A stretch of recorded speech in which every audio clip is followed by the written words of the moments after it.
Everybody doing? Connecting to. Good. How are you? Hello. Oh, okay, good. Good. Thank you guys for joining. Thank you.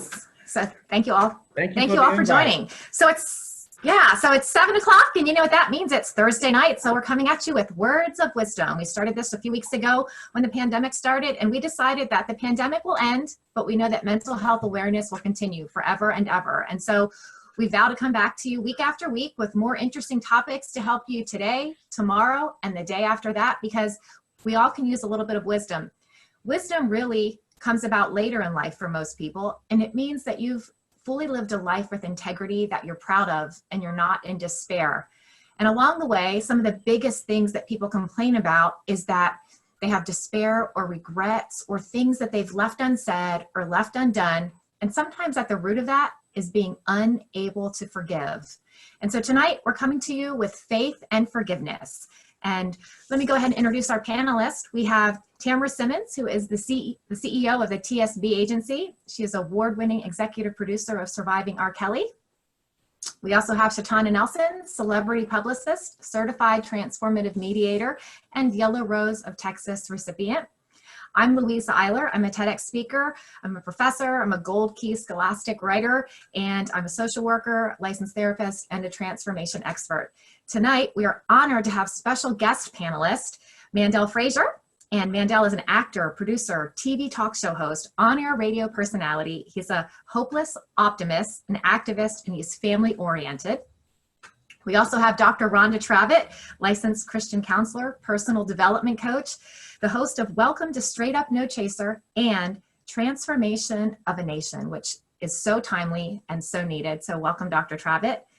And also our Zen person tonight. We always like to bring someone who can kind of ground us all back and keep us centered and focused. We're honored to have Kristen Kenny. And Kristen Kenny is also known on Instagram as Life in High Gear. She is a spiritual teacher, a life coach, and she has a weekly podcast known as Life in High Gear. So welcome, Kristen. Thank you for joining us. So sometimes when we have hurt that's really, really deep, you know, we think we might not ever be able to get rid of that hurt. And forgiveness is about goodness. It's about extending mercy to those who've harmed us, even when people don't deserve it. And sometimes we think it's not worth the effort, or that we can hold grudges, or we can find any excuse to kind of hold that grudge forever.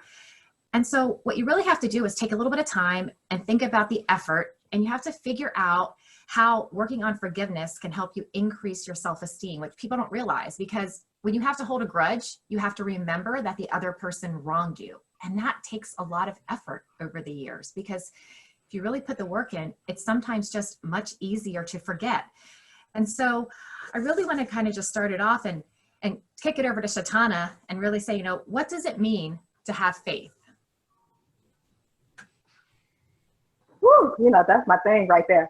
So the thing about forgiveness and faith is they go hand in hand. And to be able to actually forgive someone, you have to have faith that better is coming and that you're going to be okay. And a lot of people, they don't recognize that when you are able to forgive, a lot of times it's because you're not sure of what's next to come. That's faith in God, that's faith in life, that's faith in the universe. It's very easy for you to just completely let go, forgive someone, and move on when you know that something else great is coming. I think that's one of the biggest issues that people go through, because a lot of times you do not link those two things together. But the truth is, people come into your life, things happen, they're not always great experiences. But if you learn that it's just an experience, it's one chapter of a really long book, or it's just one segment of a really long journey, and you're growing and you're evolving, and so are other people. When you learn to see that in other people, you not only learn to forgive them and have faith that better is coming, but you also learn to forgive yourself, and you learn to look forward to the future. If you continue to harp on things, you are constantly pulling those things into your life. The most beautiful thing you can ever do is forgive internally, because your internal will always control what's happening in your external and what's happening around. That's my opinion on that. Yeah, absolutely. And when you think about the internal controlling the external, so many times we keep hold of these grudges and we carry them with us. And Tamra, why do you think that you should forgive instead of holding a grudge? Like, what does that mean? And what is your experience with people who've carried grudges forever? Well, I mean, the people that carry grudges forever to me are miserable. I just don't want to be a miserable person. So I'd rather forgive. I may not forget, but I would rather forgive. And also, like God gives us forgiveness and grace and mercy. So in order for us to be able to do it to other, for other people. So I feel like if you're holding grudges all the time, like you're not doing anything except just satisfying your own like soul and your own spirit. So really forgiveness, I believe, is for us. It's not really for other people. And Dr. Travitt, do you think that people need to know God to have faith? As a pastor, I probably would be expected to say yes, but no. We all operated outside, and we had faith to make things happen, be it good or bad, before we did know God. Principles and protocols will work the same, but when you know God, it's a God kind of faith, and you have a more in-depth understanding of what forgiveness really is. So no, people have faith to achieve goals every day. It's just not the God kind of faith. And what is sort of your thoughts on faith and forgiveness together? Can you have one without the other? And talk to us a little bit just about, how a person develops purpose and meaning in their life, wrapping it around with faith and forgiveness, because sometimes they're hand in hand and sometimes they're two separate things. Okay. He that is forgiven much, he knows how to love much. So faith and forgiveness goes together for me.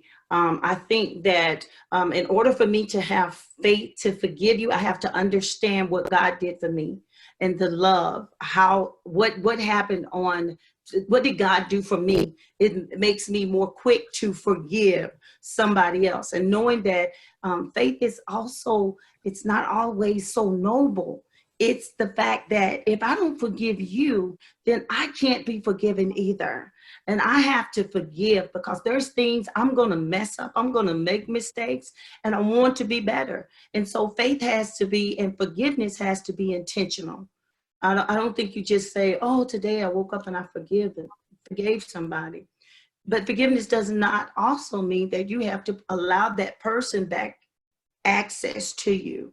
It just means I've forgiven. I made a conscious decision to forgive. Doesn't mean that access and they have to be back in your space because people immediately say, I've forgiven you, and you put a person who's not healed enough back into that space that you are just being healed from. So sometimes it just takes time to rekindle relationships. And in your work with clients as a Christian counselor, what are some of the common things that you see as barriers, like the bigger things that keep people from being able to forgive? Most of the time I see generational curses. It runs in the family dynamics. And so they haven't forgiven one another in family.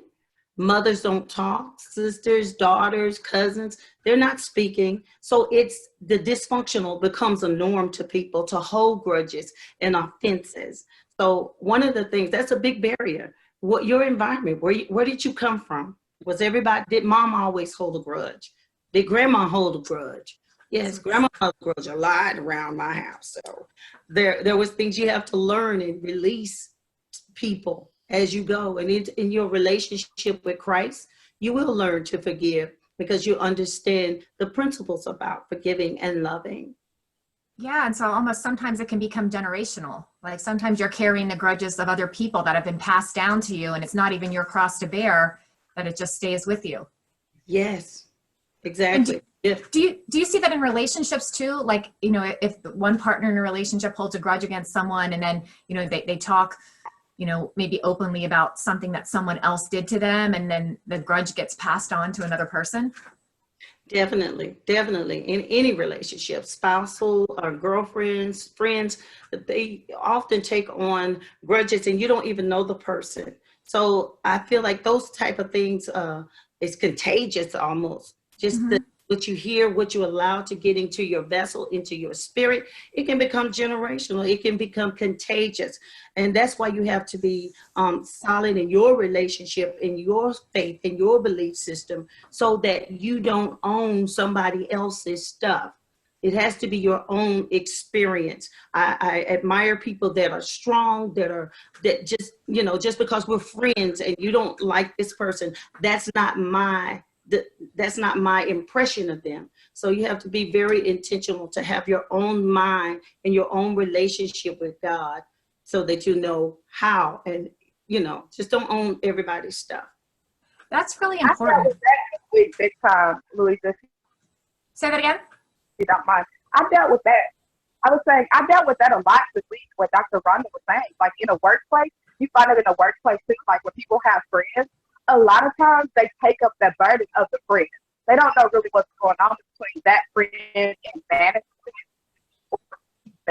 But my friend has an issue with this place and that, and people link together, and it's so dangerous. And I didn't want to say much, just the fact that that's contagious, and I don't think people realize it's an energy that carrying grudge, that's contagious. It'll go from one person to the next person. It's so important to understand that is contagious, and to say, "Helen, I don't want that feeling. Let me get a piece in this situation." So I think that was a great point that she made. That it's generational. It's with your friends. It's with everybody. A lot of people hop on the front line and take a bullet for somebody else, and it's crazy. You need to be the peacemaker rather than joining in on negativity. I think that was a really great point, Dr. Rhonda. That was a great point. Absolutely. And that's exactly what happens, because if one person's carrying a grudge and then you're trying to figure out how do you compromise, you know, do you solve the problem this way, or do you create peace using this formula? And a lot of times we hear the saying WWJD, you know, what would Jesus do? Because we want to interject this, this common ground and this higher calling on when no one has the right answer, or when there's not a direct, clear path to kind of get to that road to forgiveness and walk by sight and walk in faith. What happens is people sometimes kind of have this inner turmoil of, you know, sharing their faith and sharing their religion, and they're not necessarily open to bluntly say that, hey, like, I'm going to solve this using the word of God, or I'm going to solve this using my own personal religious beliefs. And that especially happens when you're talking about people who are well-known public figures. You know, there's been this separation of church and state. There's this, should we pray in schools? You know, can we have meditation and prayer before presidential inaugurational addresses and things like that? So, Mandel, what do you think? Should famous people and other well-known figures keep their faith and religion private, or, you know, is that an open market? I believe it's a personal choice. Matter of fact, this morning I was talking to a friend of mine who's a celebrity Christian, and I asked him the same question, and he said, quote unquote, he said, you should wear your faith in your heart and not on your sleeve. And if you are in Christ, people should inquire about your faith. And when it comes time to speak, you'll know it. Me personally, I am not ashamed of the gospel. If you go to any of my social media platforms, it wouldn't take long for you to realize that I'm a man of faith, and that, you know, I believe the spirit and the gospel. But I realize that a lot of people try to, how can I put this? I think people have a tendency to try to, if you have agents, publicists, PR people, you know, they'll say there's two things you don't talk about: politics and religion. And because they're very controversial. That's in the workplace, you know, that's at school. But at the end of the day, you have to use wisdom. You know, one thing about me, you know, there's a quote in the Bible that says, for I am not ashamed of the gospel of Christ, for it is the power of God unto salvation to everyone that believeth. And then there's another quote, scripture that's in Luke, that says, if you're ashamed of Jesus before men on earth, that he'll be ashamed of you before his Father and the holy angels. Again, I'm a Christian. I respect every faith for the most part. I have friends who are atheists, agnostics, Buddhists, Muslims, they believe in Allah, you know, for the most part. And we have a discussion, we talk, we collaborate more or less in terms of, we don't argue, we don't fight. It's not about that. It's about enlightening, encouraging, and I can learn from them, they can learn from me. But I believe that there's a time and place for everything. So I do believe it's a personal choice. The First Amendment says that we have freedom of religion. So obviously we have a right to worship however we please, whether we agree with it or not. That's the democracy we live in. But personally, I think it's a choice that we have to make. And I can't judge if this person decides not to talk about something. But I do believe, like my friend said, you should be able to. There's been places I've been, different Hollywood parties, screenings, whatnot, and people have asked me, you know, what is it about? Something about you. What is it? And I know that it's the Spirit of God in me, you know. And if I feel an opportunity to talk, then I will. But you know, there's a time and place for everything. So it is a personal choice. Yes. And another question I have is, have you ever solved an argument with prayer when you're really mad at something or someone? Have you ever just stopped and said, we're not going to argue about this, we're just going to pray? Oh, I was with you up to that point. No, there has been time internally I have prayed, you know, because I knew that it wasn't going anywhere. It wasn't edifying. So if I don't do arguments, I try not to argue, you know, I try to obviously talk it out. It's okay to agree to disagree. That's my philosophy. But, you know, within myself, I will pray eternally, you know, and then I ask God to give me wisdom and how to address the situation, because I don't want to offend anybody, obviously, right? So you try to keep it simple and follow peace. Yeah, I asked that question because sometimes there's a lot of controversy in the workplace. Say something. Oh, go ahead, Tamra. Sure. So when I first got into like entertainment, everybody was like, you can't talk about God. You can't tweet about him. I'm like, why? If he's a part of my daily life, why can't I? So, and it was like, you know, it was a publicist, and she was like, well, you just need to keep it separate. I'm like, I can, that is me. I can't separate the two. So I'm like, and, you know, I go on and I keep, you know, I don't talk about God as much. I don't say a lot, you know, but every now and again, if I feel led to, I'll say something, just kind of like how I do on my Instagram, because you never know, you may be the only Bible or story or religion or faith or whatever that somebody is seeing, you know. And I had a client that told me, he was like, I never believed in God until I started working with you. Like, I never believed that it was real. He's like, but you started like saying that things are going to happen, and I know that you prayed, and I could just tell. He was like, so now I believe in God. So I'm like, you don't have to go around saying God is this, God is that, God is that. And people, like you were saying, Mandel, can believe in Allah, they can believe in, you know, Jesus. I have a degree in religious studies because I wanted to know who people idolize.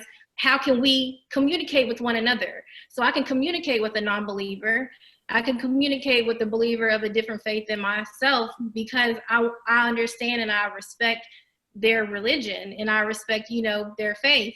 But a lot of people want to get into arguments and things like that about religion and about faith. And I'm like Louise was asking, you know, about arguing. I don't argue with people about the Bible. People used to want to debate me. I'm like, if that's what you read, that's how you got to apply it to your life. But, you know, that's it. So sometimes we are the examples that people don't always go to church. They're not holy. I'm not a holy roller. I just believe. I know that God is real. I know what he's done to my life. I know what he's done to my children's life. I know what he's done for my family. So I'm a believer. I'm going to continue to put it out there that I'm a believer. You'll know that I'm a believer, regardless if I ever mention God or not, by the way that I walk and how I carry myself and how I'm always trying to inspire other people, because really when we encourage and inspire other people, we inspire ourselves. Yes. So like if I put a post out about not giving up, I may be struggling with giving up on a certain thing in my life. I'm not putting it out there so I can say, oh, I got it all together, but I'm putting it out there so I can hold myself accountable for what I know that I need to do. I just want to say absolutely. And when she said about that publicist, I wasn't that publicist, Tamra. Make sure they know.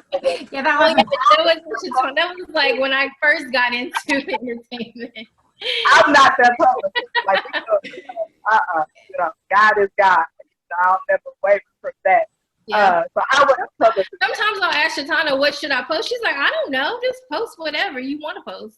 I'm okay. I believe in genuine. That's right. I think most of my success is because I am genuine. I think everybody has to be there. When you get to walking like someone else, then you can never become who you're supposed to be. That's the problem with the world.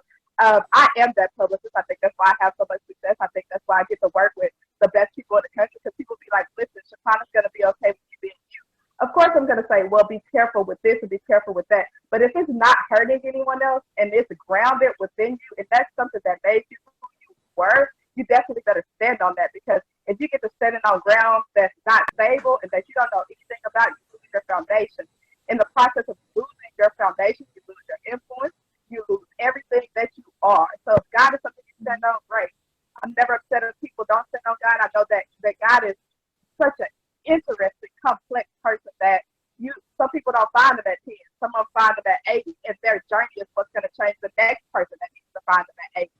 So that's always my thing, to let people be authentic and be themselves. Everyone knows that I believe. However, if you don't, I understand, and I know enough about God that even when I thought I was living right, I know that I wasn't perfect. You know, nobody's above failure, and no one's so low that they can't be redeemed. So I like people to be themselves and to understand your walk with God is absolutely your walk. So yeah, but I wasn't that person. That's why I appreciate Kristen too, because she messaged me and she's like, I just love what you post. I'm like, okay, at least one person does and nobody else. I don't care. Kristen likes it. You know what?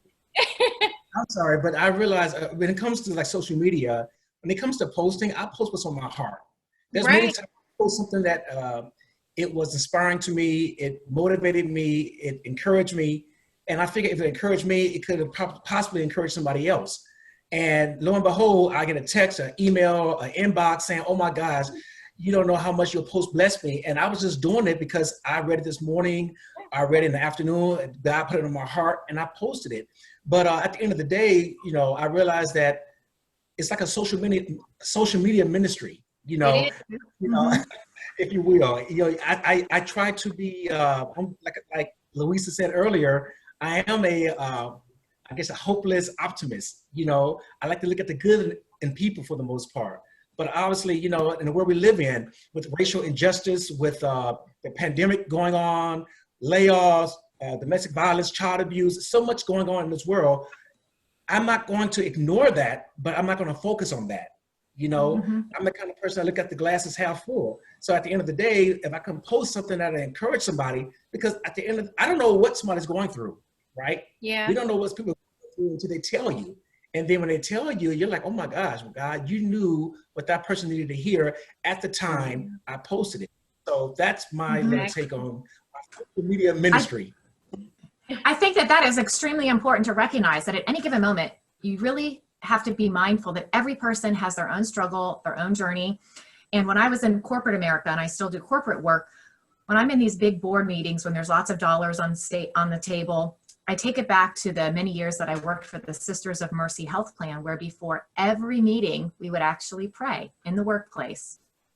And, you know, we worked for the nuns, they built this amazing health plan, and I've carried that with me. And so now, even when I go to big, important meetings, you know, I've sort of universalized it, where I say, thank you all for coming together for this very important meeting. I know that we have some very conflicting opinions on how we're going to solve this problem. So before we get started today, I'm going to set a timer for 45 seconds, and we're just going to gather some thoughts. And for those of you who'd like to pray, you can pray. Or for those of you who just need a minute to pause and center yourself on what our goal is of this meeting today, let's just take a few minutes and center ourselves so that we accomplish a common goal today in kindness and goodness. And sometimes people look at me like, what is she doing? But I think it's really important to get to the truth, because even though there's conflicting arguments, and sometimes that's reminiscence of the conflict in yourself, I know they couldn't be mad at me. I'm just doing my job. And so when you can ground people and get them back to that centered focus, you start to realize that it's so important to get to the truth of what you're trying to accomplish if you're in a meeting, or if you're in your inner safe space and you're just trying to figure out yourself.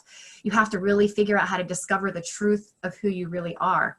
And so I'm going to turn it over to Kristen and kind of ask you to just kind of guide us through that. Like, how do you get to that inner truth? I love that question, and I love everything we're talking about. It's a lot of the same thing layered on top of each other, which is really beautiful, right? When I work with clients, whether it's one-on-one or just having a really rich talk like this, where we're talking about how to get to the truth of who we really are, it goes back to discovering what your core values are from before you were, say, the age 7. So what I do with my private clients or in a small group is I ask people to think about individually what you were like before you were 7 years old. Did you have a sense of joy? Were you fearful? Were you shy? Like, what were some of the repetitive emotions that you were coming from? And most of us as children are, first of all, we have God in us. So it's the us before we are conditioned. So we were born, innocent, flawed, with some flaws. But when we can look at who we were. I'm not perfect. I'm just joking. Very close. Very close. Yeah, like when you think about who you were before you were 7, it brings you back to what your core values are, and those are values that do come from your higher power, that come from God, that come from the universe. So that is part of where, for me, that's part of where faith comes from. Just, I don't have to worry. I remember who I am, right? And so I know when I can work with somebody and help them, or just give them, like, be the signpost for them to say, hey, what kind of kid were you? Were you withdrawn? Were you very confident? What did you like to do? And that tends to remind all of us of where we came from, who we really are. And then it takes a lot of fear away. So then there's room for conflict resolution within oneself, with other people. There's room for, the other topic that we're talking about tonight, which is forgiveness. So there's space. So going back to who we really are helps find the space within us that we were born with, that there's infinite space inside of us. And so when people just go into that and just breathe and remember, okay, God is right here, right? So like when we talk about God, or we talk about the universe or higher power, however we relate to that other source, we can feel that it's already here. It's not something outside of us that we have to go and seek. We can seek within. So there's some people who like to do it a different way. If you think of the Hindu religion, for example, there's so many gods and deities.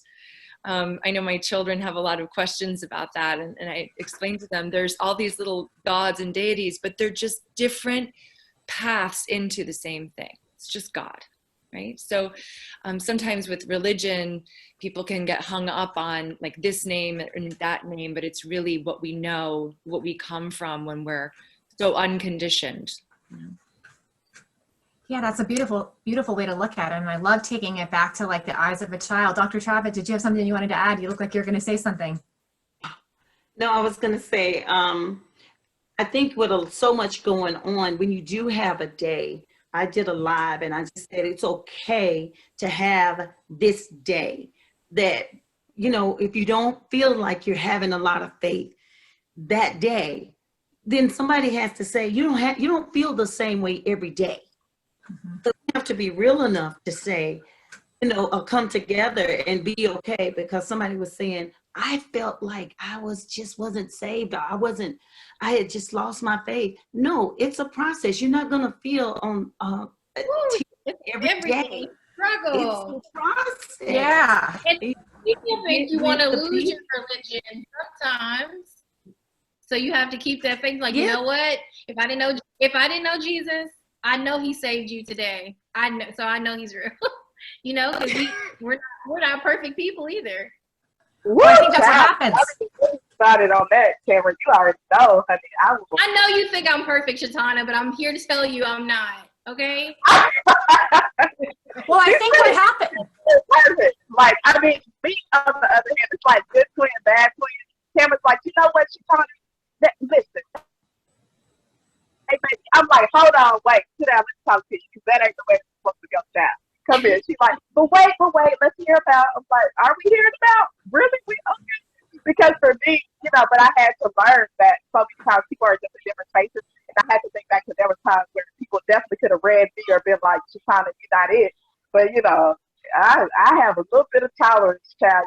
Call Tamra, call that teacher today, call me, ask you figure that out. And you have to have faith in yourself too. Like a lot of people don't have faith in themselves, so because they don't understand what faith is. So if you don't know what faith is and you don't have it in yourself, you can't really have faith in other people. I believe that faith starts, of course, like Kristen was saying, within. Like we all have God in us, you know, whether we recognize it or not, there, whatever our God is. But if you don't have faith in yourself, how can you have faith in other people? So a lot of times we have to check ourselves and say, why don't I have faith in people? And then look and see, okay, we had disappointments, we had setbacks, we had this, we had that. But if you know your strength and you know who you are, then you have faith in yourself, because people don't make you, God made you. So you can't say like, oh, I don't believe people because this person did this to me, this person did that to me. That goes back to the forgiveness part too, of forgiving people. So you can have those relationships with people that, you know, that, because people are affected. Like some people are like, oh, you know, Tamra, you're my only friend. I'm like, I don't want to be your only friend. Let's go get you some more friends. Why don't you have friends? Because I may not be available to you when you need me. And I don't want that burden. I don't know how God handles all of us, because I couldn't do it. I'd be like, listen, you came to me already today. Get out. That would be me. But you know what? I believe that, you know, when the Bible says that faith without works is dead, a lot of people will ask, you know, how did you get to this point of success in your life? And you know, people think that all you have to do is have faith and believe in God, and all of a sudden, poof, everything's going to happen magically. But that's not how it happens. You go from faith to faith. And, you know, I realize that we are spiritual beings having a human experience. So at the end of the day, I know where my help comes from. So I don't allow the pressures of this world, the stress of this world, of the industry to weigh me down. Yes, I do. I pray, I fast, I read the word, I talk to close people, my life, my wife, you know, my close friends, family members. But at the end of the day, I'm learning how to have a personal, intimate relationship with God, and that increases my faith, because the Bible says faith comes by hearing, and hearing the word of God. So what I'm doing now, I'm watching YouTube videos, I'm watching old videos of good friends of mine, because that's fortifying my faith. That's increasing my ability to navigate through this life for the most part. So, you know, to me, it all boils down to having the faith that takes, as opposed to the faith that waits. Okay, wait, that's a tweetable moment. Okay, wait, got that. What did you say? I'm gonna give you credit. That's definitely a post, honey. Wait, you gotta go back. Is there can you repeat that? It's called the faith that I actually got from Bill Winston years ago. But long story short, it's called you can put me on the spot. It's called having the faith. That's what we do this time. You can put on the spot quick. Having the faith that takes, not the faith that waits. Okay. Faith that takes, not the faith that waits. Okay. And if you want to get more technical I like with that. The faith that waits is is Moses when he went to the Red Sea and he waited for God to open it up. The faith that takes was Joshua when he went to the Jordan River and he started walking. Come on now. Expecting God to open it up. Hello. This is church on Thursday night. You're hearing it live. All right. I think what's really important to remember is something that Kristen said really kind of resonates with me as a therapist. So when we talk about when you get born again and when you really begin your real walk of faith, I think that there's something that needs to be explored in understanding faith on a deeper level, known as faith competence. And in the psychological development of a human being, you have stages, according to Erickson. As a therapist, I always like to bring in the clinical. And so you have the first stage, which is hope. So like when you get saved and you're a new disciple and you're like all for Jesus, that takes about 18 months till you learn to trust that you know what you're talking about, and that you have more trust versus mistrust in your life. So you have hope. And then you have to have will, where you have autonomy versus shame when you're trying to get it right. And then you have initiative versus guilt when you start sharing your faith and not being afraid to be persecuted by kind of walking in a higher limelight. And then between the ages of 6 and 12, to what Kristen alluded to at age of 7, that's when in the normal stages of development of a person, you have industry versus inferiority. And what that really means is that's when you really start to develop your competence. And competence, if you haven't really taken a deeper level of understanding of it, is really the balance between self-esteem and self-confidence. And so if you have confidence in your faith, that means you trust and believe that you're going to be trying to do the right thing. You're going to be thinking about what would Jesus do. When you seek counsel, you're going to look in the Bible for guidance, or you're going to go to wise spiritual counselors and mentors. You're not going to gossip about it, because the second you start to gossip about it and go to other people and share the problems of your partner with your close, intimate friends, that's really when you start to jeopardize the esteem portion of your faith, when you start to have other people's input in your own walk. And that's when it gets really dicey, and you get confused because, oh, Jesus said this, but, Michelle in the corner said this, and the barber said this, or, my girlfriend said I should do this. And if you don't have that higher power of something that you can go to and have this formidable, accountability, then you're always worried about what other people are going to think about your faith. And your own faith is so just individual with your own walk with God and your own walk with yourself. Because at the end of the day, hell and heaven isn't what happens when you die. It's what you make of this walk that you're here right now on earth. We are, the living gods within ourselves, because we all strive to be more heavenly so that we have a better life, so that we can see our halos and, we can do good unto people and really, have a higher calling within ourselves so that we can lead by example.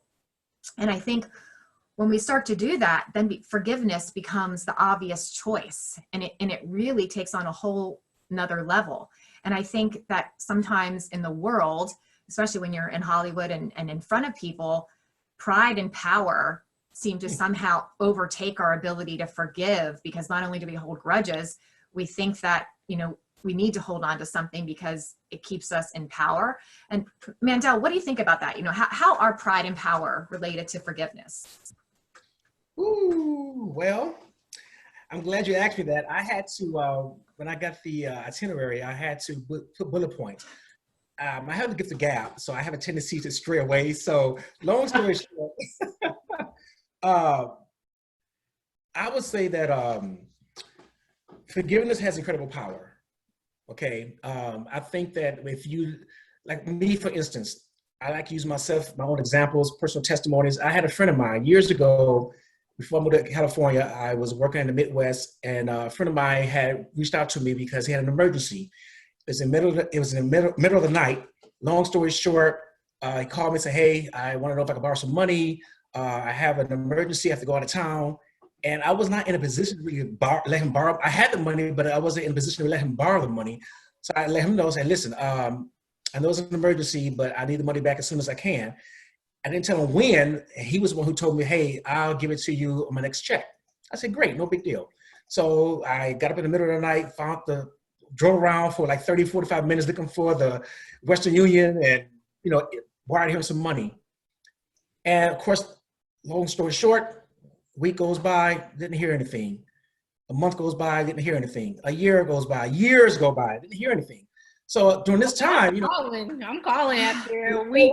Hello, you remember me? I gave you money last week. But you know what? I could have done that, but to me, it was the principle. It wasn't so much the money, it was the principle. Mm-hmm. I thought our friendship was more than the money that you had borrowed.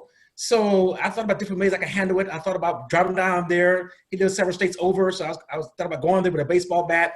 I thought about going to court. Just all kind of ideas. I'm not perfect, right? But then at the end of the day, God just spoke to me and told me to forgive him. Just forgive him. And that's what I did. So years later, he saw me on social media or some TV show, whatever, and he reached out to me. "Oh my gosh, I can't believe I miss our friendship and blase, and I didn't forget about you." And I didn't, Where's my money? Run me my money right now. I will not. The money that he owed me, to me, that's how much it costs to never have to deal with him again. Yeah. I did let him know that, hey, I don't appreciate the fact that you betrayed my friendship. I forgive you, but and I left it at that. I kept it simple. That was a hard thing for me to do. Again, it wasn't so much the money. It was the principle, for the most part. It could have been $1. Principle. I think people don't always know how to communicate and say, "Hey, listen, whatever you did for me, I'm not able to come back and fix it." I think that's one of the biggest issues that people don't realize. They don't know how to get forgiveness. The communication is so huge. And I think what I've learned over time, because look, I know all my cousins watching, all y'all, look, give me my money. what I learned.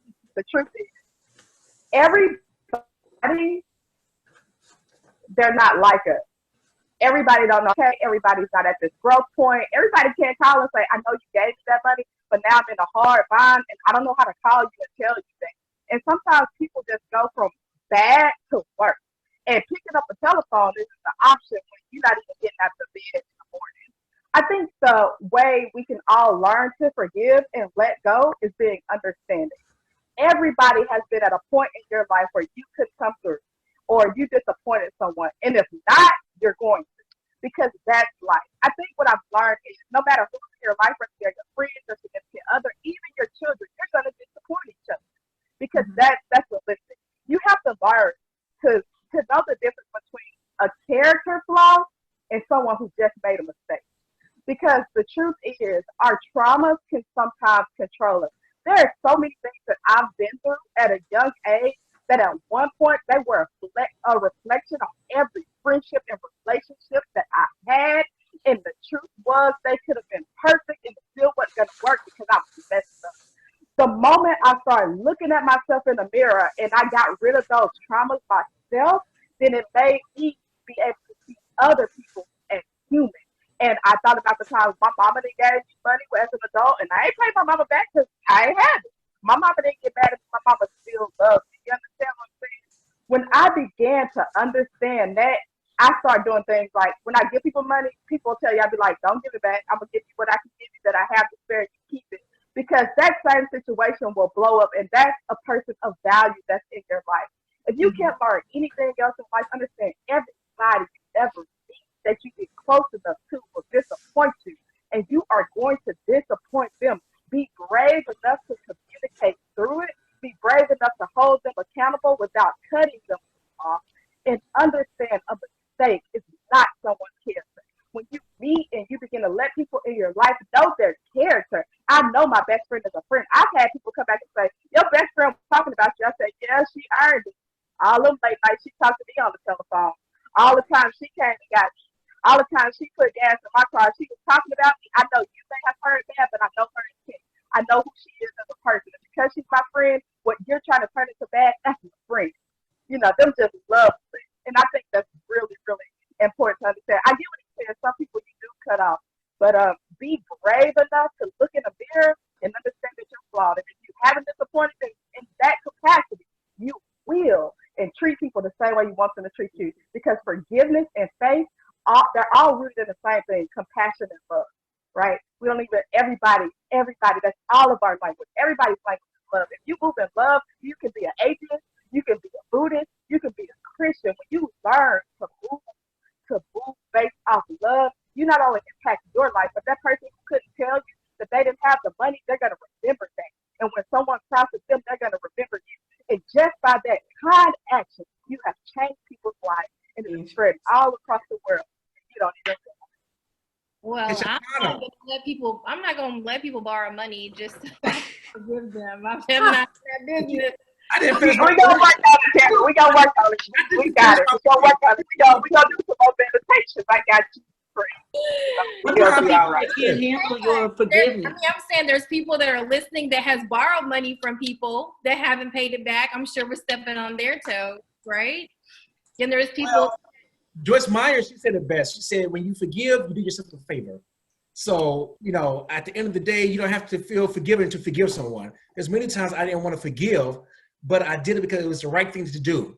And I let God take care of the results. So I do my part. My part is to forgive. We can do. Have you ever forgiven people and they can't? Yes, child, because you're gonna get what you get. If you plan it, you're gonna get it back, child. What'd you say, Dr.? They don't get it. Trevor?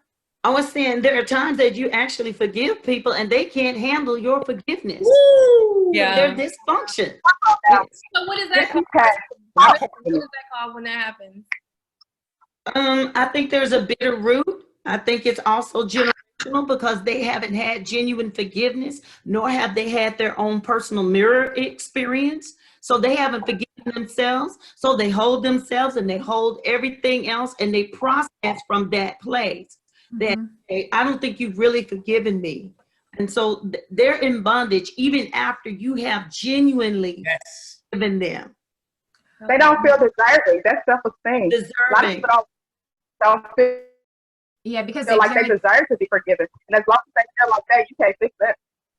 well, a lot of people don't understand truly the power of what it feels like to have a good life because they've gotten so used to their misery, and the misery that they share with others becomes commiseration, and then all they have to ever talk about is bad things. And sometimes that's what happens. People bond over the things that are wrong because it's easier to complain than it is to exert just a little bit more energy and start the healing process.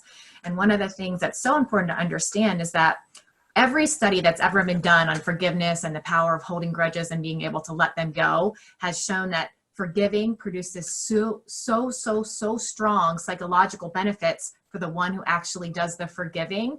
And so, it decreases depression, it decreases anxiety, it reduces unhealthy anger, it even decreases the symptoms of PTSD. And so you don't just forgive to help ourselves, it leads to the psychological healing of others, even though sometimes it can take some time. But once you do recognize that, you start to learn to respond from a deeper place of empathy, and you learn to have a heart for forgiving. So you recognize that, if you're safe in that moment and the action is already done, there's really no benefit to continuing to hold that grudge. And Kristen, when you think about, the real way to kind of move yourself to a place of forgiveness is to be able to find meaning in the suffering and to really develop this, attitude of forgiveness through empathy. You want to walk us through how that works and how you really start that journey? Well, forgiveness is a great risk. So like you just alluded to, many people really need to hold on to their grudges. We can call them grudges because they identify with them. Like, okay, somebody did this to me, so now for a sense of justice, I need to hold on to this, right? Forgiveness, it's a huge risk, but it's a bid toward intimacy, and it's a very vulnerable thing as well. And forgiveness can be terrifying. It involves accepting the reality, like Mandel was saying, like the reality is it was a week, 2 weeks, months, years later, this is what it is. So the reality is what it is. So forgiveness involves accepting the reality for what it is. It doesn't mean, like, as Dr. Rhonda said earlier, that you have to keep that person in your life, but it's accepting that this reality has occurred. And then also having empathy, self-empathy. So being kind enough to yourself, I teach other people this as best I can. But it's beautiful to see when people really embrace the concept of treating oneself the way that God or your higher power would want you to be treated. Like, think about, like, if you had a friend or a child of yours, you would want them to have enough empathy for themselves to, like, if they needed a glass of water, get a glass of water. So when it comes to forgiveness, you would want them to have enough empathy for themselves to be able to forgive. The other thing too about forgiveness is I can tell you that fairly recently, like Shatana was talking about trauma, something incredibly traumatic happened to me. It's almost a year ago. And so I've had a chance to just process it for myself. And during that time, I've been able to help people, thank God, through that trauma. But I remember saying to someone, it was probably my mother. My mother's a very gifted therapist, and this is the kind of thing she'd say. And I was, just tears and hyperventilating, and like I couldn't even deal with what was going on. And there was this long silence, and she said, "Well, have you ever done anything wrong?" And because what I was saying was, this trauma has been caused to me by someone who did all of this stuff, right? And things I don't even know about. And just for her to be able to pause and say, "Well, have you ever done anything wrong?" Just cracked the door of empathy, of self-empathy enough for me. That it made me really mad. I'm not going to pretend it didn't make me mad. It made me really mad. And it felt good to be mad for a little while. But, forgiveness, a lot of it involves just having enough empathy for yourself to treat yourself like you would a friend or a kid or a family member who you love, And then forgiveness can start to take place. Yeah, that's right. I'm just sitting here thinking. Because people play with the whole, sometimes we don't want to forgive because somebody wronged us. Mm-hmm. But the thing about God is he knows intentions in the heart, and we don't. And so many times we'll have an issue with someone, and they don't even know they did something that deeply to hurt you. The truth is you're that deeply hurt because of whatever it is that you went through, right? And they don't even know it. It's very shallow for them. So y'all in like a massive conflict, and this person looking at you like, hey, it was not that serious. And I think that was like really something that I was saying too. It's so important to realize you don't know how deeply you hurt someone else because you don't know how they view your intentions. Perspective is dangerous. If I'm standing on the ground, I see one way, but if I climb to the top of a mountain, I see completely different. I can see over the sea. And that's the thing. If you're never willing to climb on the mountain and look at a different perspective, or either get off the mountain and stand on the ground and see what you see, then you can truly never really attain forgiveness, and you've never really forgiven yourself. Because the truth is, forgiveness is nothing but understanding. I understand why this happened and what it was for my life. It either doesn't serve me or I'm moving on. So if you don't have the ability to do that, you're just saying the words, I forgive you, and you're not. That's why a lot of people in relationships still fight about what happened when they were dating and they've been married for 10 years.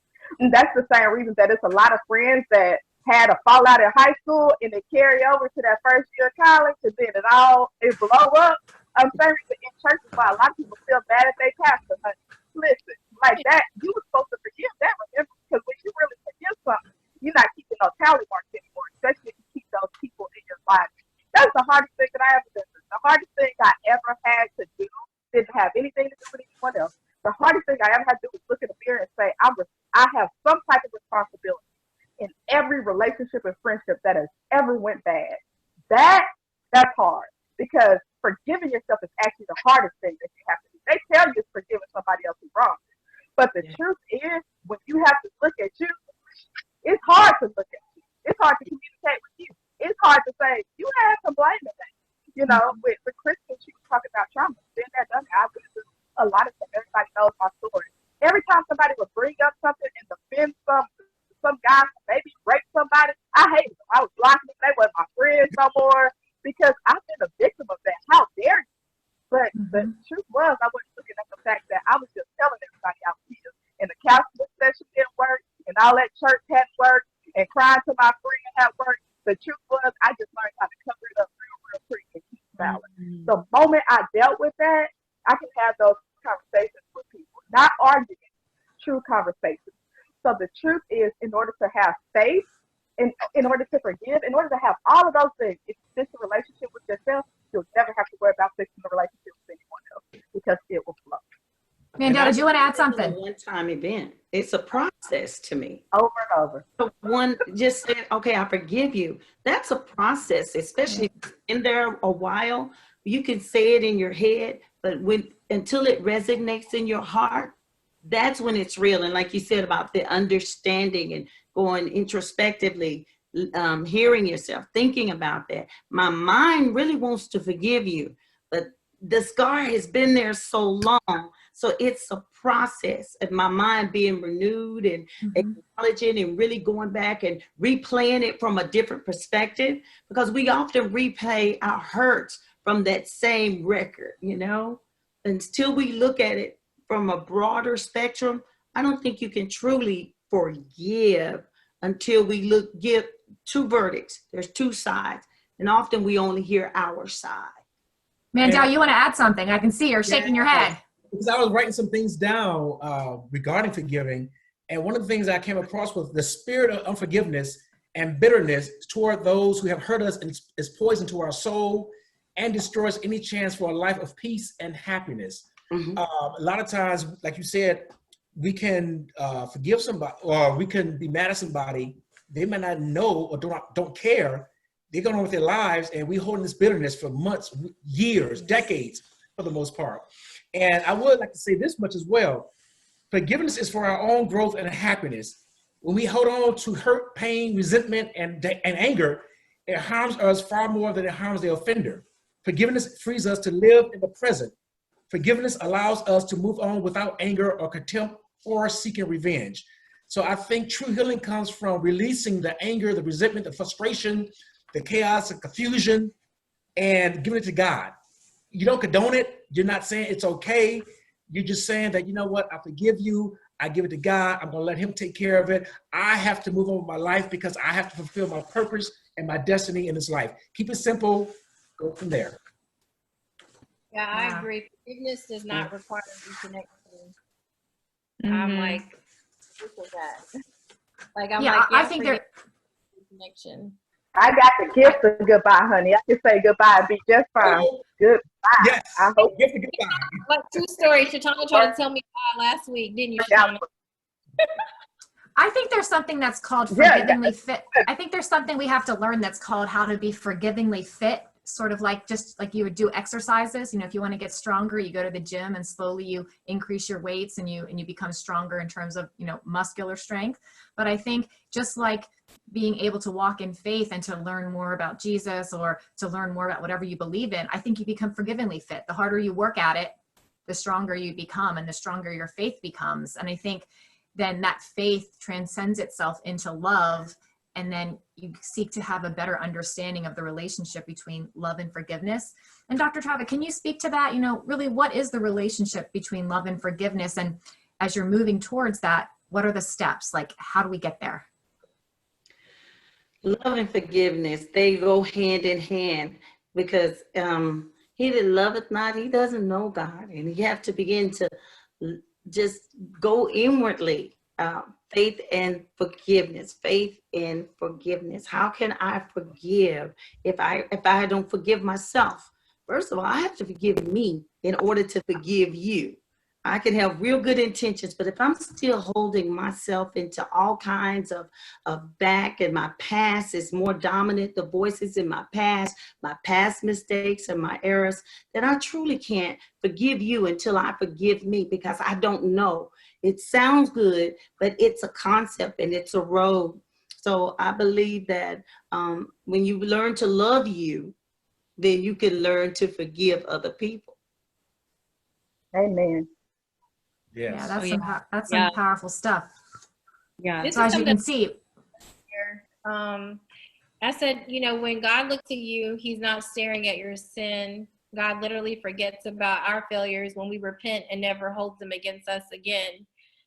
Your mistakes have no effect on your future relationship with Jesus. Our failures are no match for the freedom and forgiveness of God.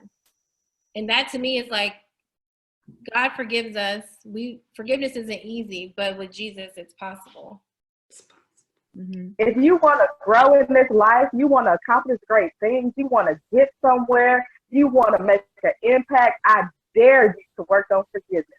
When I tell you forgiveness is so powerful, I mean, not just in the moment, not even after you just forgave them, but I'm talking about years down the road.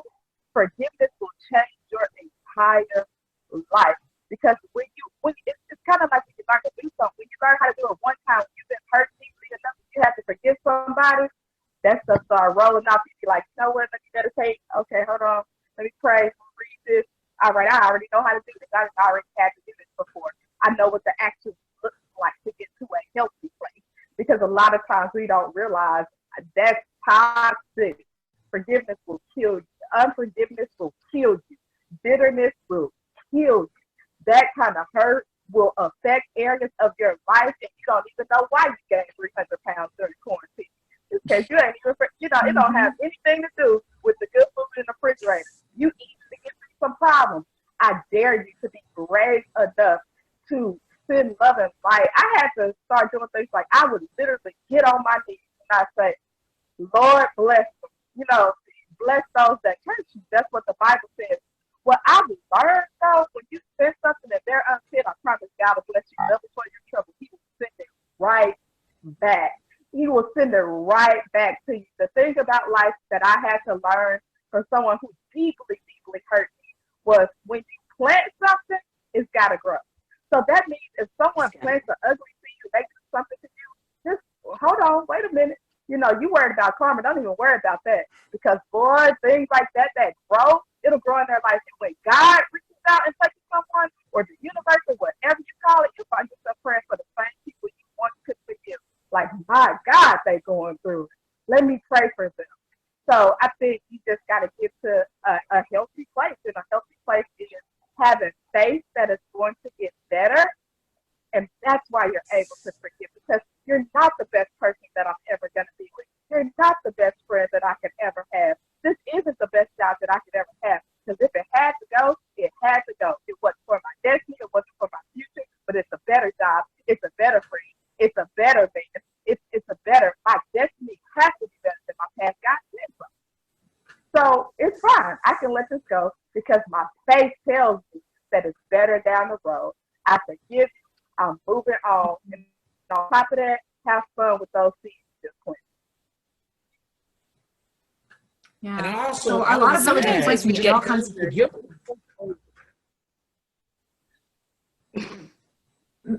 well, let's let Mandel, and then we'll come back to Kristen. Okay. Go ahead, I was just Mandel. going to say, just because you forgive someone, can you hear me? Mhm. Hello? Okay. I was saying, just we because can you hear you. forgive someone, it doesn't mean, okay, just because you forgive someone, it doesn't mean you won't ever get upset and to have to make the choice to forgive them again. It also doesn't mean your relationship must go back to the way it was before the offense. So at the end of the day, I realize that if I forgive someone, the relationship may or may not be the same. It could be better, but it will never be the same, because it's almost like when you cut yourself and get a scar. The scar is a reminder of the pain that was, that caused the scar for the most part. So, and I also like to add, the spirit of forgiveness, unforgiveness, and bitterness toward those who have hurt us. Like I said earlier, it can hurt you if you don't release it for the most part. And forgiving others isn't easy. There's times that I really had to pray and ask God to help me to forgive this person.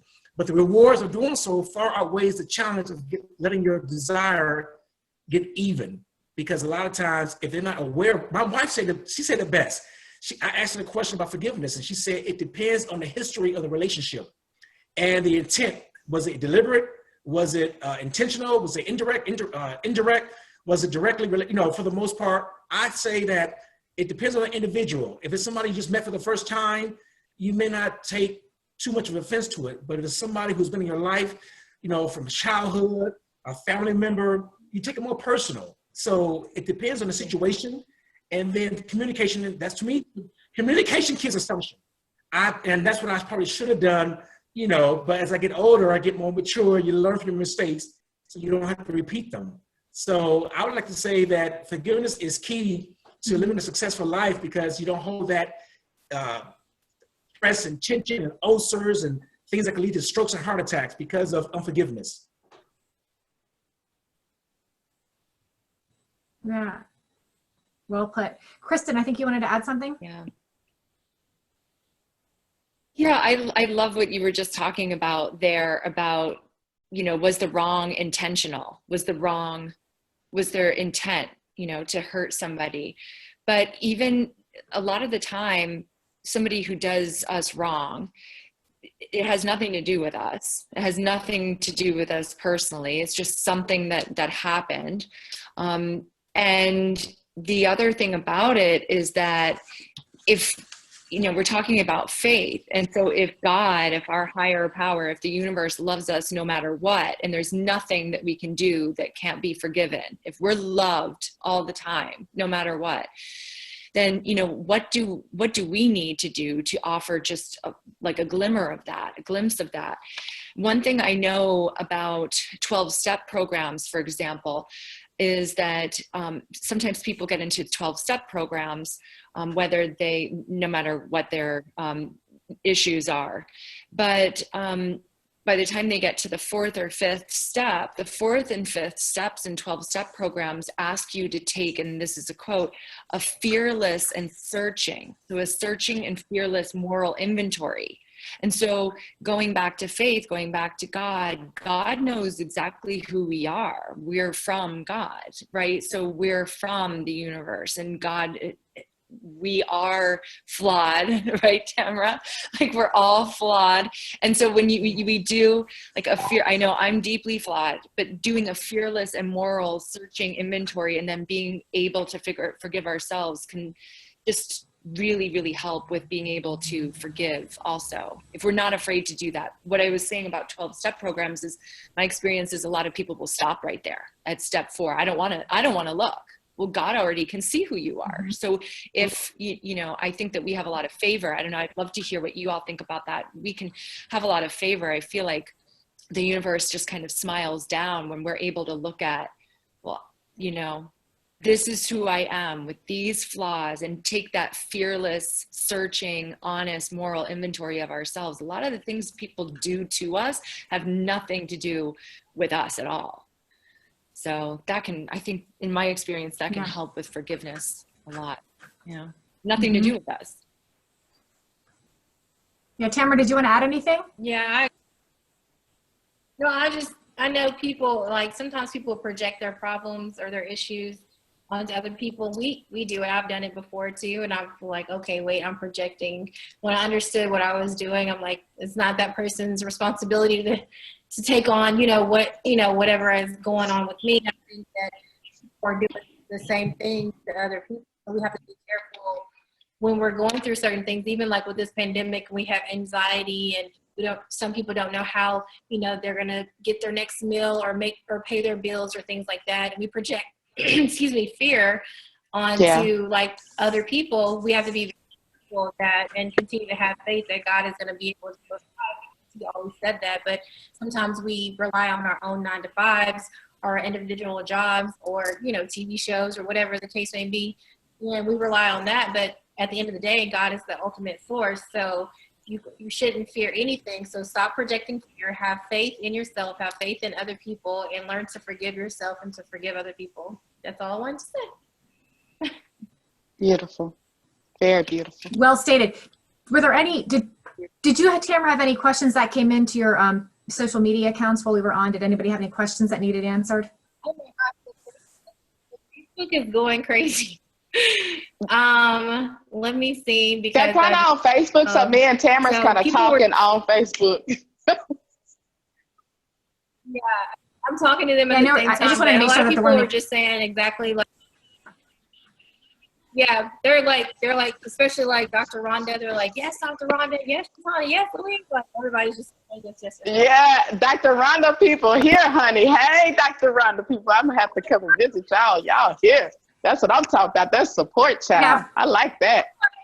For the like, panel. This is the church. I gotta go to her church. Yeah, what they're doing is they're answering questions that are in the chat. Yeah. So tonight, we really just wanted to come to you and kind of the questions on Facebook. Yeah. Yeah, if there's any additional you questions, guys can always put questions on the Facebook page. And, as we kind of move forward, we really wanted to test the waters and really open the door to have discussions about faith openly. Not a lot of people are doing it. And a lot of people only have these discussions on Sunday mornings or Wednesday nights or whenever they meet in the quietness of their own home and the stillness of their own hearts. And I think that, one of the reasons is Words of Wisdom, we just really wanted to open the door and say, it's okay to talk about it. It's okay to talk about it now. And it's okay to keep talking about it.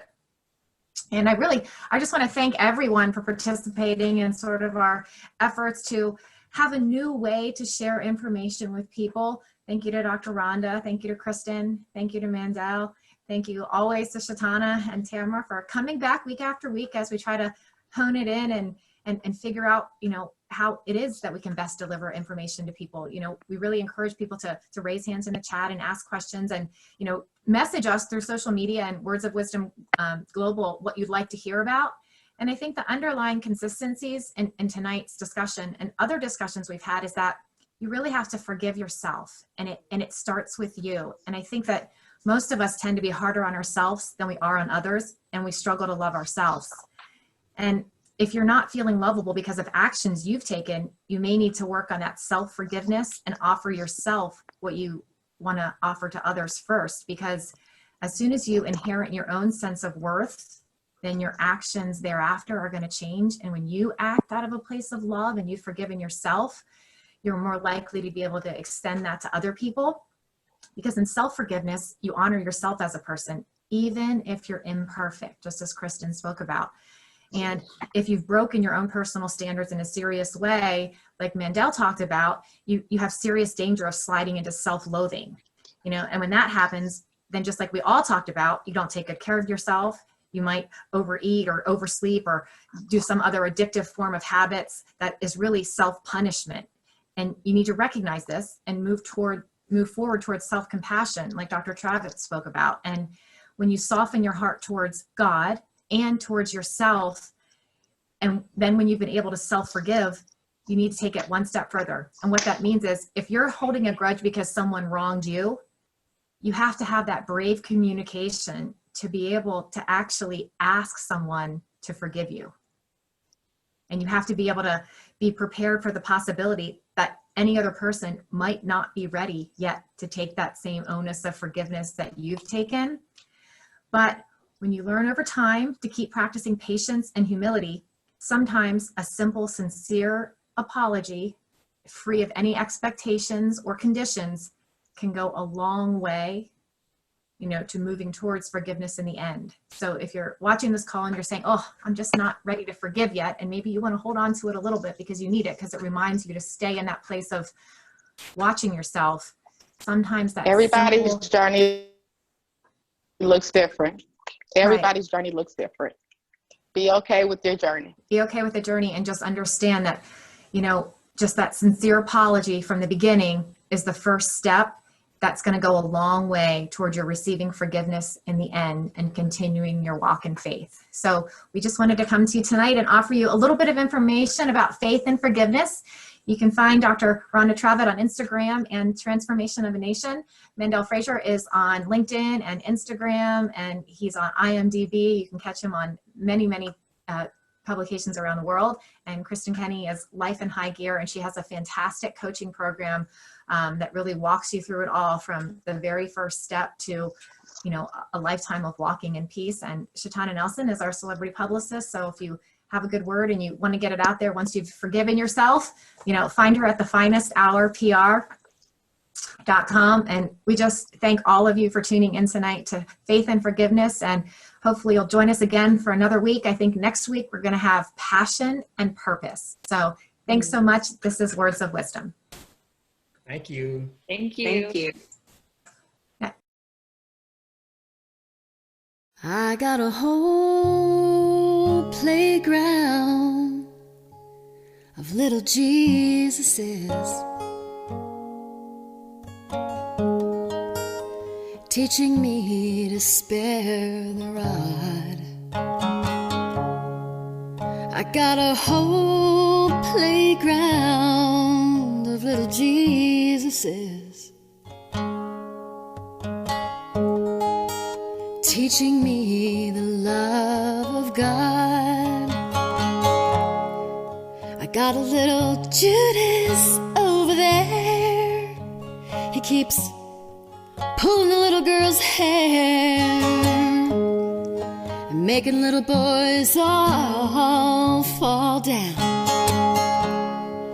I got a doubting Thomas on the fence who just needs a little confidence. Little Mary sharing her love all